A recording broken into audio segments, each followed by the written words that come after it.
Sir ఆకలి అవుతుందని చెప్పాడు, టిఫిన్ తెప్పించాను సార్. ఓకే, టిఫిన్ చేయించి ఎఫ్ఐఆర్ ఫైల్ చేయి. ఓకే సార్, రా.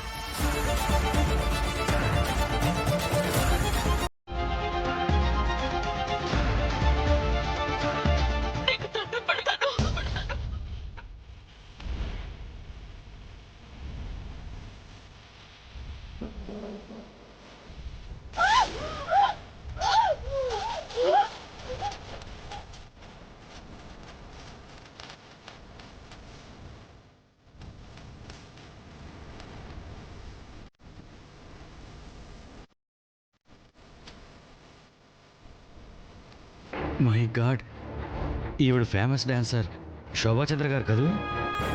ఈవిడ శరత్ చంద్ర గారి సెకండ్ వైఫ్ అపూర్వ. అంటే ఇన్నాళ్ళు అందరూ అనుకుంటున్నట్టు శోభాచంద్ర గారు ఫైర్ యాక్సిడెంట్లో చనిపోలేదన్నమాట.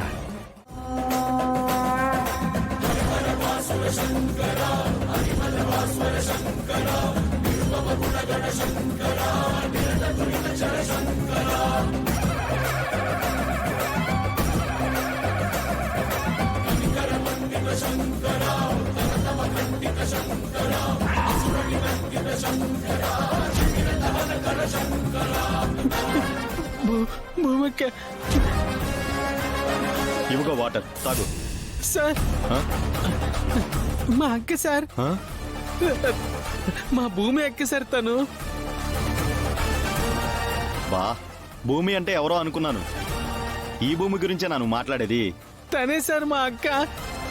సార్, తను ఎక్కడుంటుంది మీకు తెలుసా సార్? నాకేంటయ్యా, సిటీ మొత్తానికి తెలుసు. శరత్ చంద్ర గారి కూతురు. శరత్ చంద్ర గారి ఇల్లు ఎక్కడా అని అడిగితే ఎవరిని అడిగినా చెప్తారు. సార్, నేను అర్జెంటుగా వెళ్ళాలి సార్. వెళ్దూగాన్లే, టిఫిన్ చేశాక కంప్లైంట్ ఇచ్చి వెళ్ళు.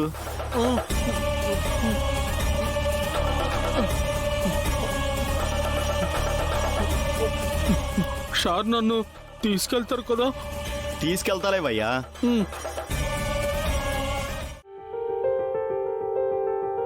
Yeah I just reach home.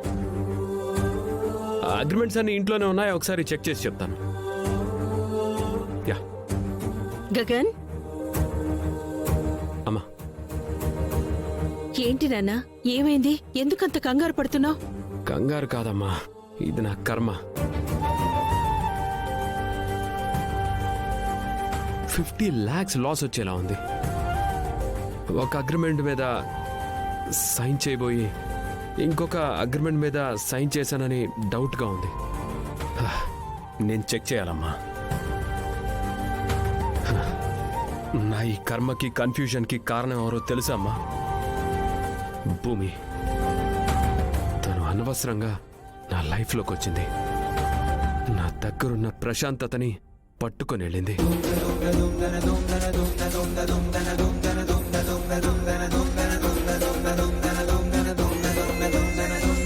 ఇక నుండి ఏ చిన్న తప్పు జరిగినా భూమి దానికి కారణమని అన్నయ్య చెప్పేలా ఉన్నాడమ్మా. నాకు కూడా అలాగే అనిపిస్తుంది. భూమి దూరం అయిపోయిందన్న ఫ్రస్ట్రేషన్లో వీడు పిచ్చోడైపోతాడేమోనని భయమేస్తుంది పూరి. అసలు ఇల్లరికం అనే కండిషన్ పెట్టి భూమి అసలు పెళ్ళెందుకు ఆపిందో మనం కనుక్కోవాలమ్మా. చెర్రీ చెప్పినట్టు ఇల్లరికం కాకుండా ఇంకేదో ఉద్దేశం ఉండే ఉంటుందమ్మా. అదేంటో మనం ఆ ఇంటికి వెళ్ళి భూమిని అడుగుదాం పదా.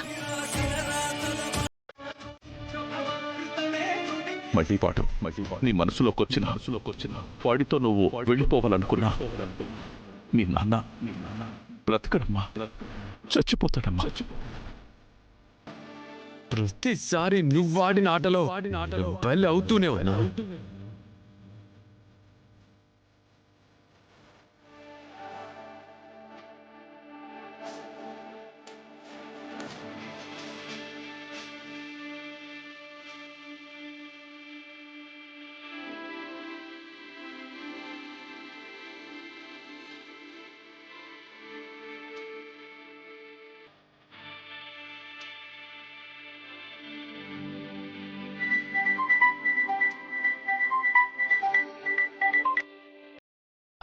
యా, వచ్చేస్తున్నాను. 5 minutes. ఓకేరా?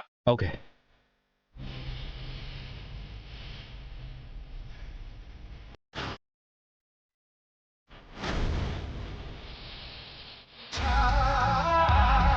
అమ్మా మీకు శరత్చంద్ర గారి ఇల్లు తెలుసా అండి? తెలీదు, అక్కడికి వెళ్ళి అడుగు. పెద్ద ఇల్లు ఉంటుందంట, మ్హూ. చాలా తెలీదు. ఫేమస్ అంట. తెలీదని చెప్తున్నానుగా, ఆ ముందుకెళ్ళి అడుగు.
లాస్ రాకుండా చూసుకో ప్లీజ్. ఓకేరా, బాయ్. సార్ ఆ? మీకు శరత్చంద్ర గారి ఇల్లు తెలుసా అండి?